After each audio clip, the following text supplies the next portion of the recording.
প্রথমেই আমরা ডিসকাস করব আপনারা আজমের কখন যাবেন, অর্থাৎ কোন সময়ে যাবেন। কোন সময়ে গেলে আপনারা আজমেরটাকে ভালো করে আরামে দেখতে পাবেন। আর সেই সময়টা হলো সেপ্টেম্বর মাস থেকে শুরু করে একদম এপ্রিল মাস পর্যন্ত। মে জুন মাসে রাজস্থানে খুব গরম পড়ে, আর রাজস্থানের মধ্যে যেহেতু আজমির, সুতরাং আপনি এই সময় গেলে আপনার খুব শারীরিক কষ্ট হবে। সুতরাং সেপ্টেম্বর থেকে এপ্রিল মাস পর্যন্তই হচ্ছে বেস্ট টাইম আজমিরে যাওয়ার।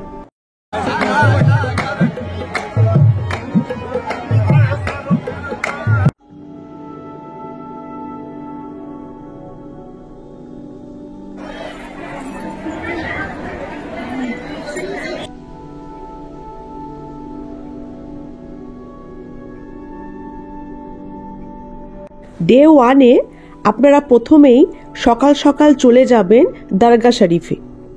সেখানে গিয়ে জিয়ারত করে, আর যদি আপনি চান ফুল চাদর চড়িয়ে দোয়া করে কিছুক্ষণ সময় কাটান। আজমির শরীফ দরগা নিয়ে সমস্ত তথ্য জানতে গেলে ওপরে ভিডিও অপশানটিতে ক্লিক করুন। দরগায় জিয়ারত করার পর আপনি সোজা পায়ে হেঁটে চলে যান আড়াই দিন কা ঝোপড়ায়।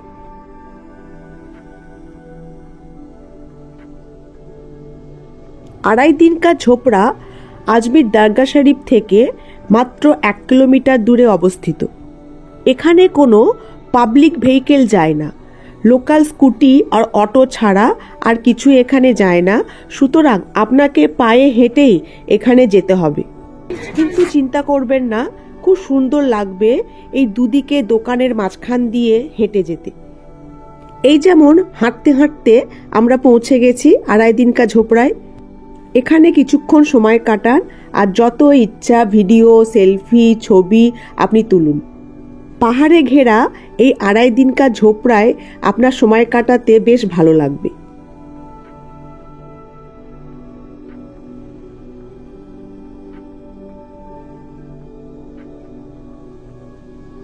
আড়াই দিন কা ঝোপড়া দেখা হয়ে গেলে আপনি লাঞ্চটা করে নিন। লাঞ্চ করে একটা গাড়ি ভাড়া করে আপনি সোজা রওনা দিন পুষ্করের দিকে।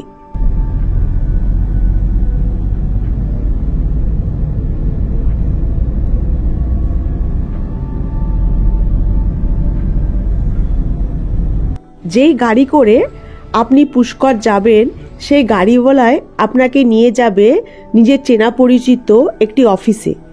সেখান থেকেই আপনাকে জিপ নিতে হবে, যে জিপটি আপনাকে নিয়ে যাবে ডেজার্টে। এই রকমই জিপে করে আপনাকে নিয়ে যাওয়া হবে পুষ্কর ডেজার্টে।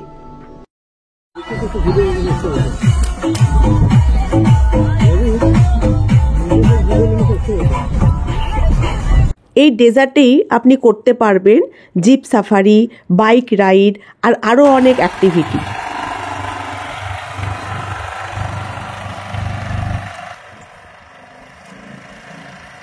জিপ সাফারি আর বাইক রাইডই নয়, এখানে হয় ক্যামেল সাফারিও। কিন্তু পুষ্করের ক্যামেল সাফারির একটা সমস্যা আছে। সেই সমস্যাটি জানতে হলে ওপরের ভিডিও অপশানটিতে ক্লিক করুন।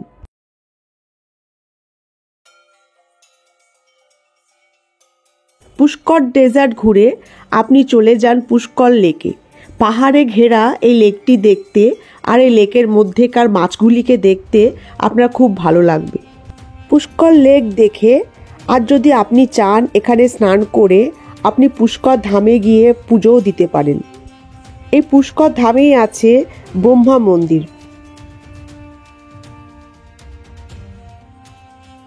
এইসব ছাড়াও পুষ্করে আর একটা দেখার জিনিস আছে, আর সেটি হলো পুষ্কর রোজ গার্ডেন। আজমির শরীফ দরগায় যে গোলাপ ফুলগুলো ব্যবহার করা হয়, সেই ফুলেরই চাষ হয় এই পুষ্করে। গোলাপ ফুলের এই বাগানগুলি দেখতে আপনার খুব ভালো লাগবে। পুষ্করে এই কটা জিনিসই দেখার মতো আছে।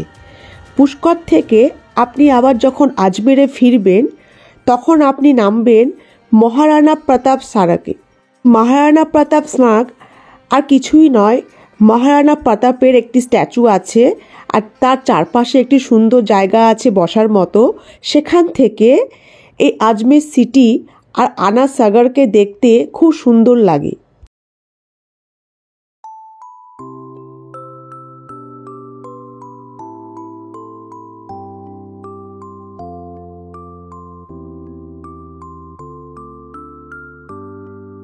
আপনার যদি মনে হয় যে আপনি মহারানা প্রতাপ স্মারকটা দেখবেন না, তাহলে আমি বলবো যে আপনার না দেখলেও চলবে। কেননা আপনি মহারানা প্রতাপ স্মারক থেকে যেটি দেখবেন সেটি হচ্ছে এই আনাস সাগর। সেই আনাস সাগরে আমি আপনাকে এখন নিয়ে যাব। হ্যাঁ, পুষ্কর থেকে ফেরার পথে আপনি যদি মহারানা প্রতাপ স্মারকে নাও নামেন, তাহলে আপনি ওই একই গাড়ি করে সোজা নেমে যাবেন আনা সাগরে। আনা সাগরে নেবে আপনি গাড়িটিকে ছেড়ে দেবেন। আর ফিরবেন কিভাবে সেটি আমি একটু পরে বলে দিচ্ছি। এখন আনা সাগরটি ভালো করে ঘুরে নিন। এই আনা সাগরের মাঝখানে একটি আইল্যান্ড আছে, দেখতেই পাচ্ছেন আইল্যান্ডটি। এই আইল্যান্ডটিতে আপনি কিভাবে যাবেন আর এই আইল্যান্ডটিতেই বা কি আছে, এই সমস্ত তথ্য জানতে হলে ওপরের ভিডিও অপশনটিতে ক্লিক করুন। এই আনা সাগর ঘুরতে ঘুরতে আপনার প্রায় সন্ধে হয়ে যাবে, কিন্তু আপনার ঘোরা কিন্তু এখনো শেষ হবে না। এই আনা সাগরের পাশেই আছে দৌলতবাগ। হ্যাঁ, আনা সাগরের সঙ্গে যুক্ত হয়ে আছে এই দৌলতবাগ গার্ডেন। পায়ে হেঁটে আপনি দৌলতবাগ গার্ডেনে চলে যাবেন। এই গার্ডেনটি ভালো করে ঘুরবেন, আর যদি আপনার ইচ্ছা হয় বোটিংও করতে পারেন, টয় ট্রেনেও চাপতে পারেন। কিন্তু আমি বলবো, যদি আপনার হাতে সময় না থাকে, আপনি এই দৌলতবাগ গার্ডেনটা না দেখলেও দেখতে পারেন। এটি একটি ম্যানমেড অর্থাৎ কৃত্রিম বাগান। আপনার বাড়ির আশেপাশেও হয়তো এরকম অনেক বাগান আছে, পার্ক আছে। সুতরাং আপনার এটা না দেখলেও কোনো অসুবিধা নেই। I don't give a fuck what you say. Yeah, I'ma do shit my way. So you can go kick rocks, I'ma stack bricks up, build what I want to make. Yo, I got a lot of shit to say, so I'ma do this every day. I'll be writing things until I'm fucking buried in my grave.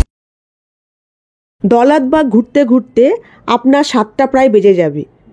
দৌলতবাগ থেকেই আপনি একটা মজার জিনিস পেয়ে যাবেন আজমির ফেরার জন্য, আর সেটি হলো টাঙ্গা অর্থাৎ ঘোড়ায় টানা গাড়ি। অনেকেই আজমির এলে শখ করে এটিতে চাপে।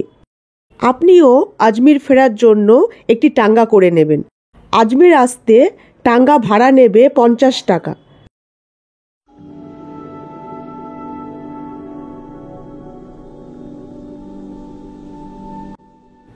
আজকে আমাদের ডে 2।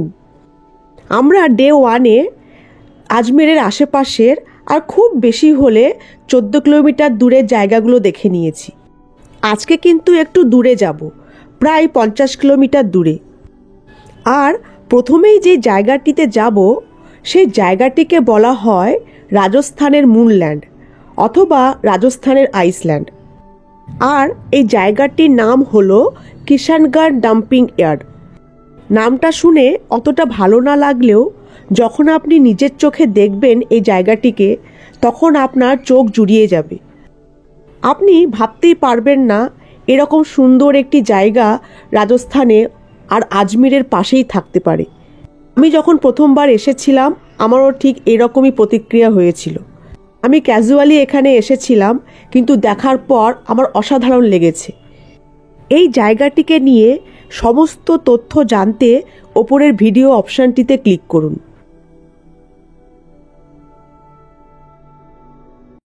কিষানগড় দেখে আপনি সোজা বেরিয়ে যান সরওয়ার শরীফের দিকে। সরওয়ার শরীফও একটি বিশেষ দ্রষ্টব্য স্থান।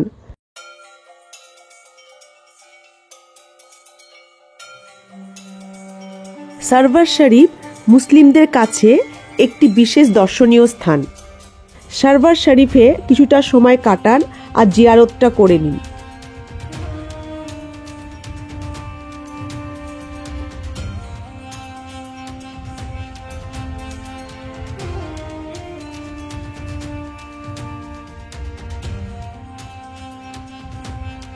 আমাদের ঘোরা কিন্তু এখানে শেষ হয়ে যায়নি ডে 2-তে। এবার আমরা সরওয়ার শরীফ থেকে একটা গুরুত্বপূর্ণ জায়গায় যাব, আর সেটি হলো তারাগড় পাহাড়।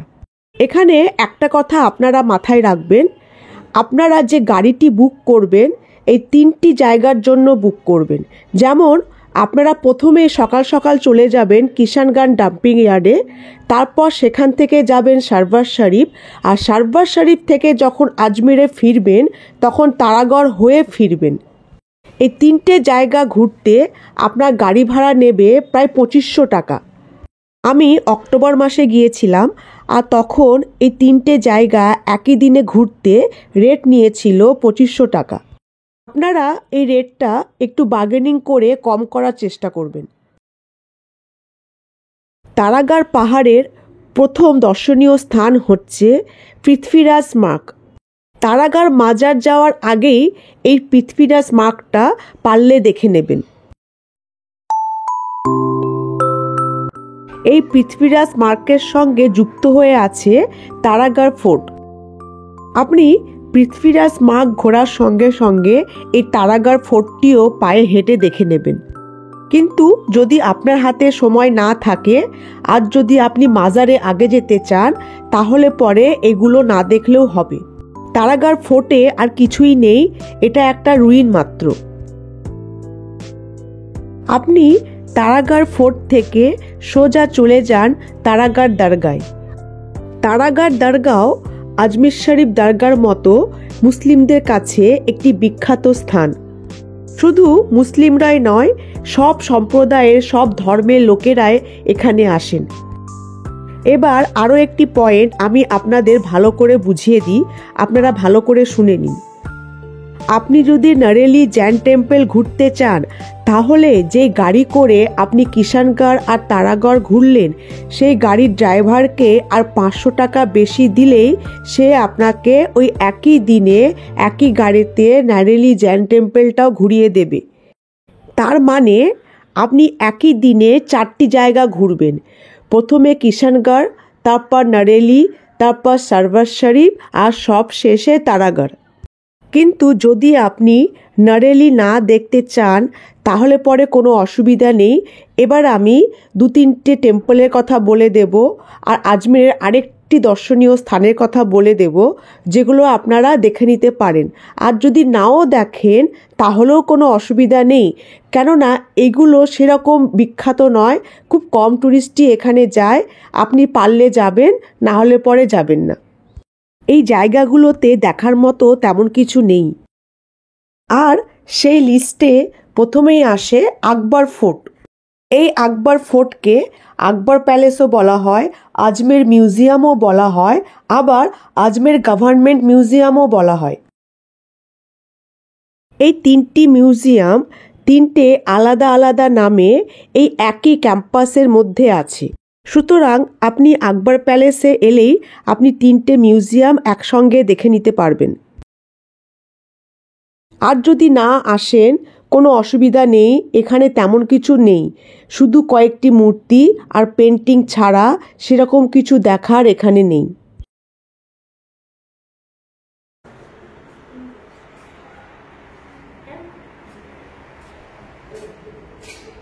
সেখানে শেষ দেখছি অ্যাসাস কিছু নেই, কিছু মূর্তি আর পেন্টিং ছাড়া আর কয়েকটি জামা কাপড় ছাড়া অ্যাসাস কিছু কিন্তু দেখার নেই। আপনি আজমের মিউজিয়াম বলুন আর আকবর ফোর্ট বলুন, আকবর মিউজিয়াম বলুন, এটি কিন্তু একই জায়গা। এটাকে আজমির গভর্নমেন্ট আজমির মিউজিয়াম বলে এটাকে চালু রেখেছে, কিন্তু এটা আসলে আকবর ফোর্ট। অনেকে আবার আকবর মিউজিয়ামও বলে, আবার অনেকে আজমের মিউজিয়ামও বলে। 3টে নামের একটাই জায়গা, এটা হচ্ছে সেটাই। এবার আমরা কথা বলবো আরেকটি জৈন টেম্পলকে নিয়ে, সেটির নাম সোনিজি কি নসিয়া জৈন টেম্পল। এটিকে লাল মন্দিরও বলা হয়। আপনি নরেলি না দেখতে পারলে এই জৈন টেম্পলটাও দেখে নিতে পারেন। এটি আজমির সিটিতেই অবস্থিত। এবার আমরা যাব সাই বাবার দরবারে। আজমেরে একটা সাই বাবার টেম্পলও আছে।